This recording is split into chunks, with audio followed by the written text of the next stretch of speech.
Bagaimana mungkin seseorang itu ingat kepada zat yang memberi pada saat mereka gembelengan takaburan dengan status nasabnya, bahkan tidak pernah berpikir ulang di pundaknya ada nasab yang maha berat dinisbatkan kepada baginda Rasulullah SAW.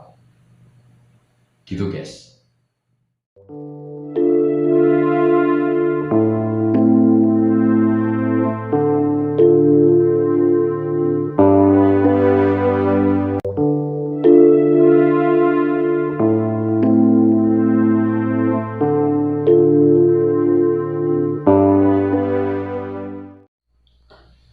Assalamualaikum warahmatullahi wabarakatuh.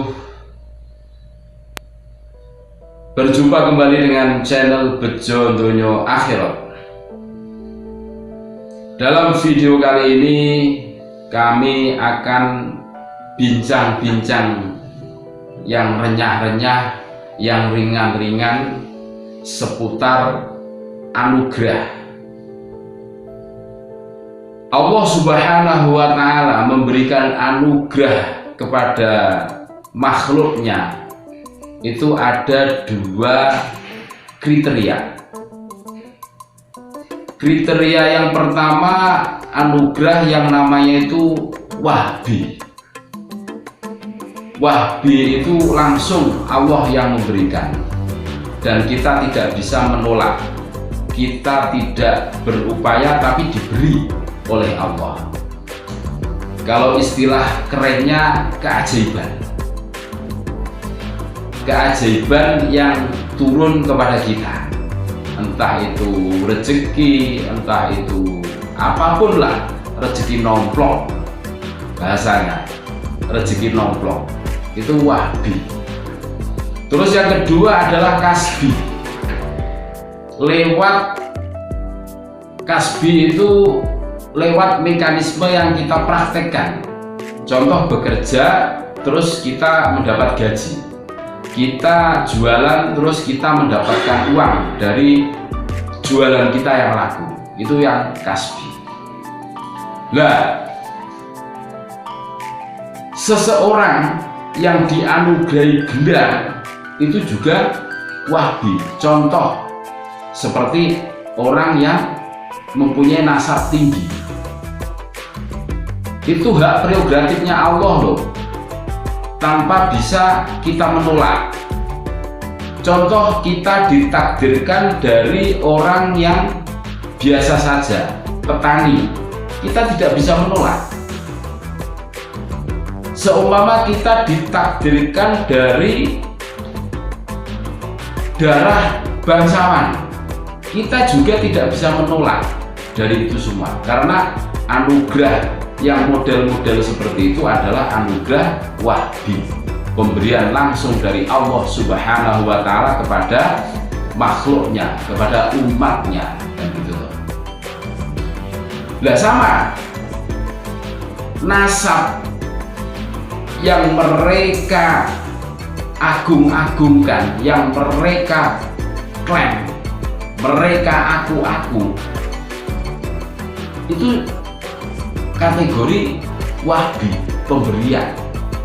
Tanpa mereka itu bisa berbuat banyak, kok jadi begini loh, aku kok begini loh, kan gitu. Nah itu namanya wahbi. Terus yang dibanggakan itu apa? Kalau kasbi kita bisa berbangga diri. Maksudnya berbangga diri itu maksudnya bukan menyombongkan diri loh. Maksudnya itu tidak seperti itu. Saya tidak mengajak untuk menyombongkan diri. Alhamdulillah, minimal lah ada motivasi ke dalam diri kita. Alhamdulillah kerja keras saya membuahkan hasil, contohnya. Kan seperti itu. Itu karena kerja keras yang maksimal, mengeluarkan jurus kemampuan, terus menghasilkan cuan yang banyak. Nah, ini ada kebanggaan dari diri kita sendiri. Bukan kesombongan, kebanggaan. Nah, nasab yang kalian agung-agungkan, yang kalian aku-akukan, itu pemberian Tuhan loh, pemberian Allah loh. Terus yang kalian banggakan itu dalam segi apa? yang dinisbatkan kepada baginda Rasulullah SAW, terus kalian tidak berupaya untuk mengikuti jejak langkah baginda Rasulullah SAW yang kalian aku sebagai datuk kalian, kan ya bikin malu saja. Tidak bisa menyeimbangkan antara nasab yang kalian sandang dengan penisbatan nasab yang kalian sandang dengan sang datuk baginda Rasulullah SAW. Apakah Kanjeng Nabi pernah mencaci maki? Boten toh? Apakah Kanjeng Nabi pernah menggiring umatnya untuk membenci seseorang? Boten. Tapi kenapa hari ini ada orang-orang yang mengaku cucu Nabi, mengklaim dirinya adalah cucu Nabi, tapi menggiring umat, menggiring jamaahnya untuk membenci sosok, contoh seperti sosok seorang Pak Jokowi. Mengatakan orang dengan renyahnya, dengan gampangnya, dengan mudahnya, kamu Syiah, kamu PKI, kamu Dajjal. Ini loh kegelisahan kami. Terus kami bersuara lantang di sini. Bangganya mendapatkan nasab itu apa? Itu Wahbi loh. Kalau Kasbi masih kan gitu loh, masih ada. Dan terus anugerah yang diberikan Allah Subhanahu wa taala kepada kita ini harus kita syukuri, entah itu yang Kasbi, entah itu yang Wahbi. Wajib bersyukur, itu wajib. Cara bersyukur itu apa? Kita ingat kepada Allah, kita ingat kepada yang memberi, Zat yang Maha Memberi. Bagaimana mungkin seseorang itu ingat kepada Zat yang memberi pada saat mereka gembelengan takaburan dengan status nasabnya? Bahkan tidak pernah berpikir ulang di pundaknya ada nasab yang maha berat dinisbatkan kepada baginda Rasulullah SAW. Gitu guys. Makanya kita harus betul-betul jeli. Zaman akhir banyak orang yang hanya sekedar mengaku-ngaku saja tanpa bisa membuktikan atas pengakuannya.